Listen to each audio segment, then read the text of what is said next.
Hi, my name is Umar and today we will be reviewing this 1990 Mercedes 190 series.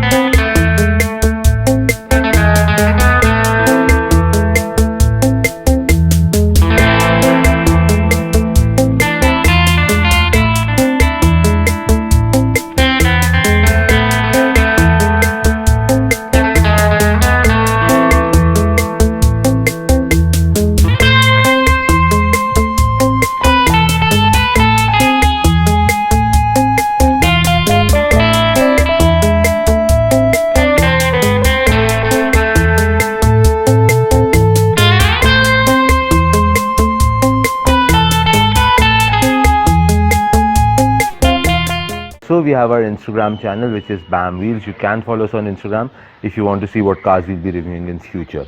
I know many of you will not be interested in watching this particular review, but this one I'm doing for myself because this particular car is one of the most important sedans and cars that came out in the 1980s.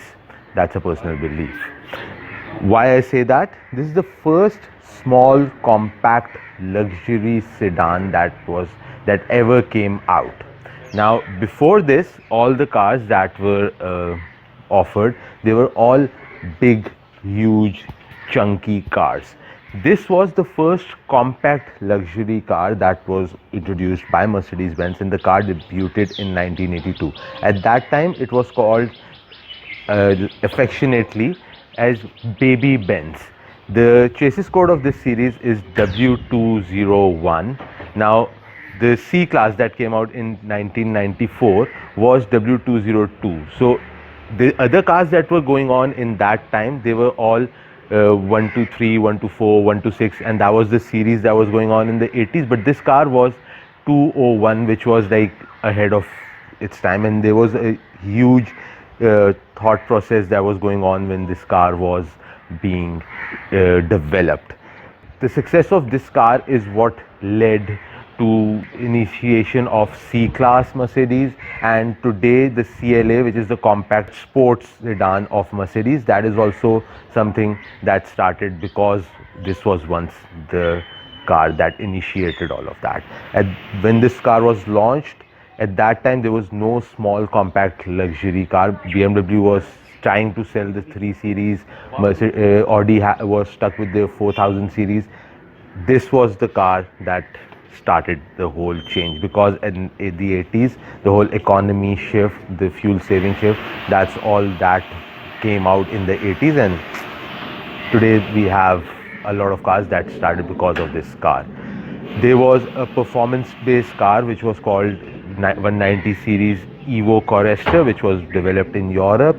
Then AMG series were also developed. This car that we have today is a 2.5 series liter diesel turbo, and the 0 to 60 on this car is about 8 seconds. So as usual, first we will look at all the interesting features of this car, and then we will take it for a road drive.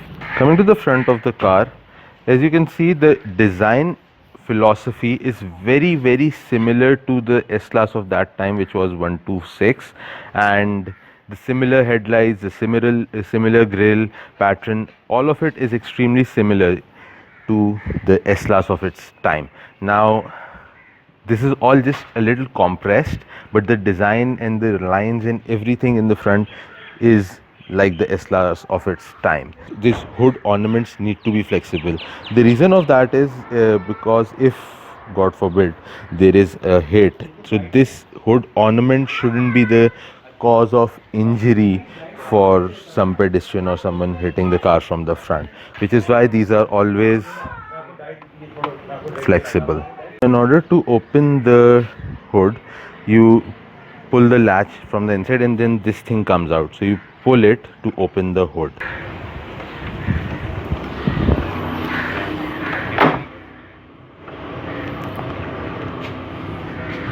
So this is the 2.5 liter engine that this car has. This is a diesel turbo engine with a 0 to 100 time of 8 seconds. And just look at the condition of the car. This car also has ABS, which is a 90s car but with ABS.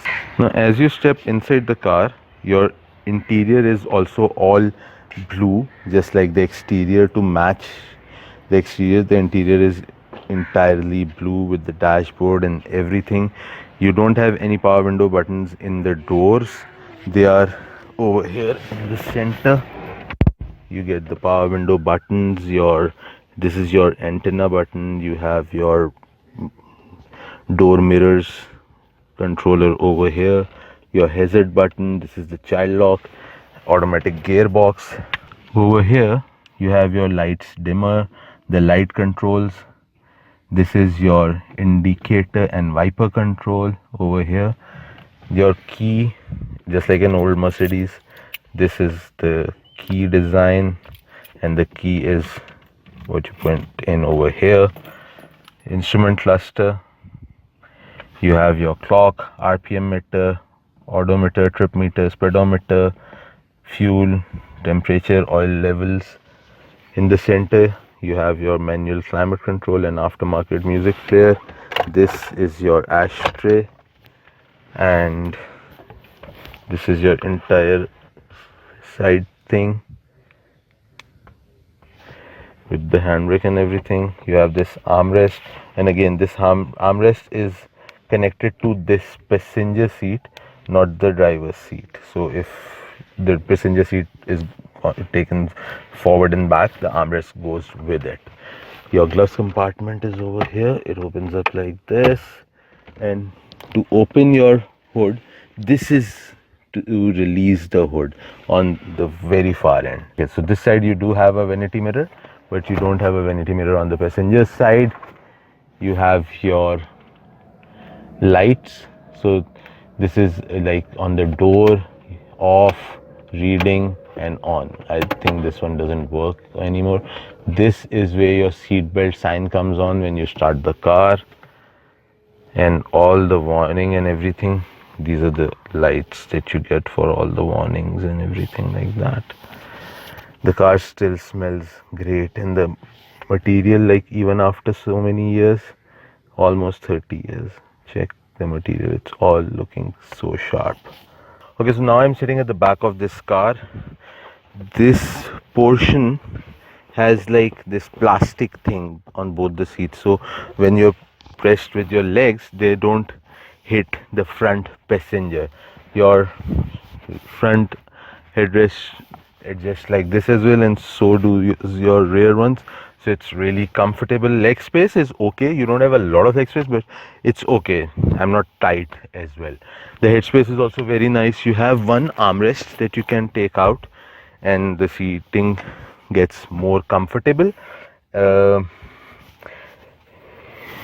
people can perfectly fit in, and if you try to squeeze in a little bit, even 4 can fit in. When we come to the back of the car, you have 190D. Now the petrol version used to be called 190E, and since this is a diesel, so it's 190D. This 190 is the series of the car, it's not the engine type. The engine was over here, so like this emblem is missing. This there used to be a 2.5 emblem over here, so 2.5, then D, which means this is 2.5 liter diesel. The rear lights, again, just like the 126 series tail lights, the same design but a little compressed to accommodate the size. You have Mercedes emblem in the center. In order to open the trunk, you press this button and you have this decent sized trunk, extremely decent sized trunk. And underneath, if you want, you can have a look at the, just show you the spare wheel. It's all over here. So these are all the features of this Mercedes Benz. Now let's take this car for a road drive. Alright, so now we are driving this Mercedes Benz. The visibility, I mean, like an old car, it's an extremely good visibility. Unfortunately, you don't get this kind of visibility in the cars these days. It's not like a very practical car because of the running costs and the maintenance and everything, but the owner tells me that he uses this car as a daily runner. Parts are available, but of course you cannot compare the price of those parts with any other local car or anything like that. But it's an interesting car, and luckily or surprisingly, or however you want to call it, these cars are not that expensive either. So this is a very economical priced car. You can get one of these very easily for say around 700 to 900,000 rupees is what you got to spend, and you can get yourself sitting in one of these, which in my opinion is a very good price for something of this sort. The car has power steering, ABS brakes. The handling is like a little loose, on the loose side. So talking about the pickup of the car, since it's diesel turbo, the pickup is good, and I mean 8 seconds 0 to 60, that is pretty good. You gotta give it to that. Give that to this car. And the reason is that the engine was the same engine that was made for those bigger, chunkier Mercedes Benz, but since this particular car was also introduced, and this is the baby Benz of its time, so the same engine was used for this car as well. And since the body was a little lighter, the power to weight ratios were better. So yeah, the fuel economy, yeah, so these cars, since it's an older technology, the fuel economy is not that good, but considering it's like, I mean, I won't say anything about the fuel economy. You shouldn't be someone worried of fuel economy if you're planning of buying a car of this sort. This is something to enjoy for yourself. And being a smaller Mercedes, this one has that compactness. Now you can hear the diesel engine if you. It's such a nice experience to drive this car. The diesel engine sound is like a music to your ears. That is a good, interesting, fun sound, and when you accelerate it, the car just goes. So that's a good thing. And if someone is getting a car of this sort, then I don't think they should have concerns with resale and spares, because that's not resale and fuel economy shouldn't be the concern of someone who is getting a car of this sort for their leisure use. Yes, the question should be if the car is maintainable. So yes, the car is very much maintainable. You can easily maintain this car. The parts are available, and these cars are running. These have like great quality. And the funny thing I just noticed that this particular door mirror is on this lever kind of a thing, and the automatic thing that over there, that only controls the passenger side door mirror. That was all about our review of this Mercedes Benz. Please let us know what you think about this review. Till next time, bye.